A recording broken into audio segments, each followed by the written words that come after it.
해가 지고 1시간 후쯤 동쪽 하늘 수평선 위로 천천히 떠오르는 붉게 빛나는 별은 지구와 가깝고 지구와 가장 비슷하게 생긴 화성입니다.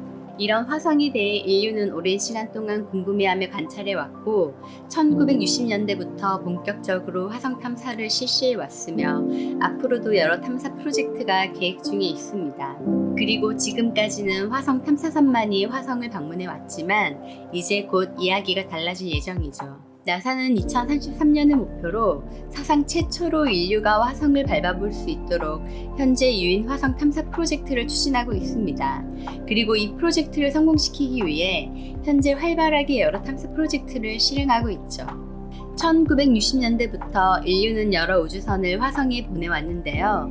탐사 초기에는 화성 주변을 비행하며 화성 지표면 사진을 찍어 지구로 전송했지만 점차 시간이 지나면서 탐사선을 화성 표면에 착륙시켜 화성 지표면을 조사하기에 이르렀습니다. 하지만 화성에 우주선을 보낸다는 건 쉬운 일이 아닌데요. 그중 우주선을 화성 지표면에 착륙시키는 건 더욱 어려운 일이라고 합니다.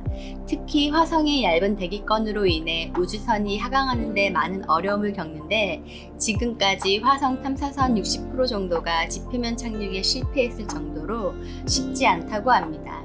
현재 전 세계에서 화성 궤도에 우주선을 보낸 기관은 미국의 나사, 러시아의 로스코스모스, ESA, 그리고 ISRO 등 오직 4곳이라고 합니다. 그중 오직 나사만이 화성 지표면에 8번의 성공적인 착륙을 했다고 하네요. 그리고 현재 아랍에미리트와 중국이 그 뒤를 이을 예정인데 2021년 2월 화성 탐사선 발사를 목표로 화성 탐사 프로젝트를 추진하고 있다고 합니다.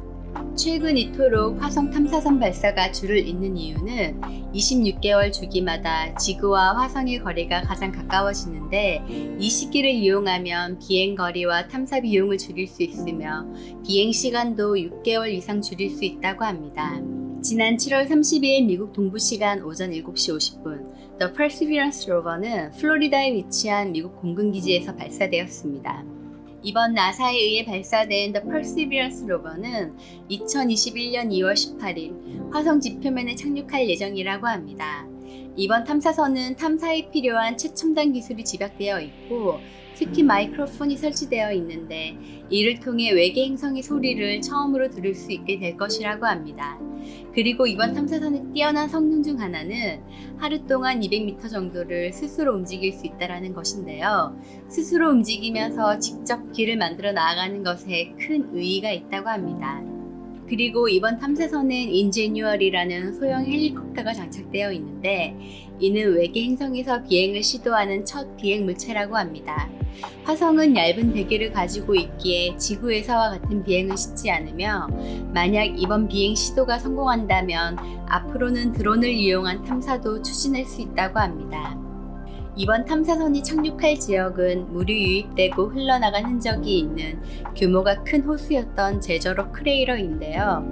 이곳은 물의 유입이 끊임없이 있었던 거대한 호수였기 때문에 고대 생명체가 있었다면 이 지역에서 번성했을 것이라고 이야기합니다.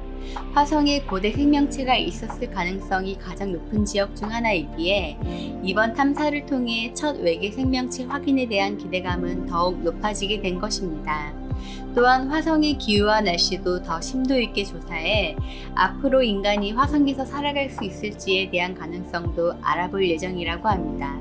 그리고 이번 화성 탐사 미션 중 가장 특별하고 중요한 미션은 화성의 암석과 토양 샘플을 채취해 2031년쯤 다시 지구로 귀환하는 것이라고 합니다.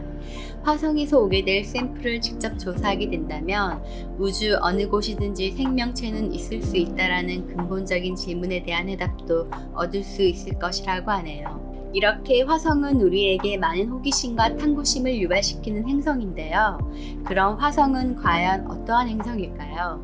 화성은 태양으로부터 4번째 떨어져 있는 암석으로 이루어진 행성이며 지구 바로 옆에 위치해 있고 크기는 지구 절반 정도 크기이며 지구 중력의 38% 정도의 중력을 가지고 있습니다. 그리고 화성은 지구와 비슷한 속도로 공전하고 있기에 화성의 1년은 지구의 시간으로 687일이며 화성의 하루는 지구보다 오직 40분 정도 더 길다고 합니다. 하지만 화성의 대기는 얇은 이산화탄소로 이루어져 있고 때때로 메탄가스도 발생하며 토양은 생명체에 위험한 독성 물질을 가지고 있다고 합니다. 그리고 화성에 물이 존재한다고 알려져 있는데 화성 지표면에 있는 게 아니라 얼음으로 뒤덮여 있는 화성 극지방 지표면 밑부분에 존재한다고 알려져 있죠. 과학자들은 화성 지표면에서 물의 흔적도 찾아냈는데요. 오래전에 세차게 흘렀던 강의 줄기, 강 하류에 위치한 삼각주, 협곡안에 위치한 계곡, 그리고 물로 가득했던 거대한 호수의 흔적을 발견했는데 이는 오래전 화성 북반구 드넓은 지역이 물로 덮였었던 흔적이라고 합니다. 그리고 오래전의 화성은 지금과 달리 두꺼운 대기로 둘러싸여 있었고 이는 화성의 온도를 조절했고 대기압을 증가시켰으며 이로 인해 거대한 폭풍우가 발생하는 등 다양한 기후 변화도 있었다고 합니다. 하지만 언젠가부터 화성은 드라마틱한 변화를 겪었는데요. 지구와 비슷한 환경을 가지고 있었던 화성은 현재 우리가 알고 있는 메마르고 건조하며 독성 물질이 가득한 붉은 화성으로 변했습니다. 그럼 화성은 왜 이렇게 건조한 행성으로 변한 것일까요? 그 많던 물은 과연 어디로 사라진 것일까요? 두껍던 화성의 대기는 지금 왜 이렇게 얇아지게 된 것일까요? 이 질문에 대답할 수 있는 건 오직 화성 탐사뿐이라고 합니다. 오직 화성 탐사를 통해서만 화성이 왜 이토록 드라마틱한 변화를 가져야만 했는지 알 수 있다고 하네요. 행성학자들은 화성의 암석, 침전물, 그리고 토양을 조사한다면 그 당시 왜 그렇게 큰 변화를 겪어야만 했는지에 대한 실마리를 찾아낼 수 있을 것이라고 합니다. 그리고 화성의 물의 역사를 알아낸다면 어떻게 화성 고대 생명체가 활발한 화산 활동, 수많은 운석 충돌에서도 살아남을 수 있었는지 알 수 있을 것이라고 하네요. 또한 화성의 대기를 분석하게 된다면 화성의 대기 형성 과정과 화성의 대기권이 왜 얇아졌는지에 대한 단서도 알 수 있을 것이라고 합니다. 인류가 화성에 대한 탐사를 통해 알 수 있는 또 다른 한 가지는 우리가 살고 있는 지구에 대해서입니다. 화성의 지형 형성 과정을 알게 된다면 우리는 지구의 형성 과정도 더욱 깊이 있게 이해할 수 있다고 하네요. 그리고 현재 이루어지는 모든 탐사 활동은 나사가 2033년에 계획하는 유인 화성 탐사 프로젝트의 기반을 구축하기 위함이며 현재 나사는 프로젝트에 참여하는 우주 비행사를 태울 오리온이라는 스페이스 캡슐을 개발 중에 있습니다. 하지만 인간이 살 수 없는 환경을 가진 화성에 왜 굳이 인류를 보내려고 하는 것일까요? 미지의 세계에 대해 궁금해하고 탐구하고자 하는 인간의 근본적인 호기심이 유인 화성 탐사를 이끄는 큰 이유라고 생각되어집니다.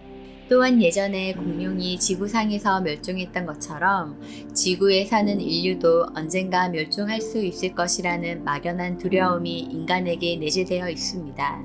그렇기에 인류는 지구가 아닌 외계 행성에 또 다른 인류 문명을 이루려는 생존 본능과 인류의 개척 정신이 현재 유인 화성 탐사 프로젝트를 진행하는 원동력인 것 같습니다.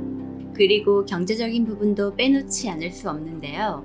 우주는 인간을 위협하는 유해한 물질로 가득 찬 공간이긴 하지만 그와 동시에 무한한 가능성을 가진 공간이기도 하죠. 아직 개척되지 않은 우주 산업을 누가 먼저 선점하느냐에 따라 다음 세대의 주도권을 가질 수 있기에 현재 강대국들은 서로 앞다투어 우주 탐사 프로젝트를 진행하고 있는 것입니다. 대표적으로 민간 우주 비행 회사인 스페이스X 역시 이번 화성 탐사 프로젝트에 참여하고 있는데요. CEO 일론 머스크는 인류는 여러 행성에서 살아갈 수 있는 생명체가 되어야 하며 이번 세기가 끝나기 전까지 몇백만 명의 사람들이 화성에 이주해 살 수 있도록 하는 것이 그의 목표라고 이야기하고 있습니다. 이처럼 민간 기업이 정부 기관과 함께 우주 산업을 이끌어가는 주체가 되면서 우주 산업의 영역이 더욱더 확장되고 있습니다. 2033년에 이루어질 유인 화성 탐사 프로젝트를 시작으로 유인 우주 프로젝트가 본격적으로 활발해질 예정인데요. 신대륙을 찾아 떠나갔던 인류의 조상처럼 미지의 세계를 개척하고 정복하고자 하는 인류의 본능은 지금 지구를 벗어나 화성을 향하고 있습니다.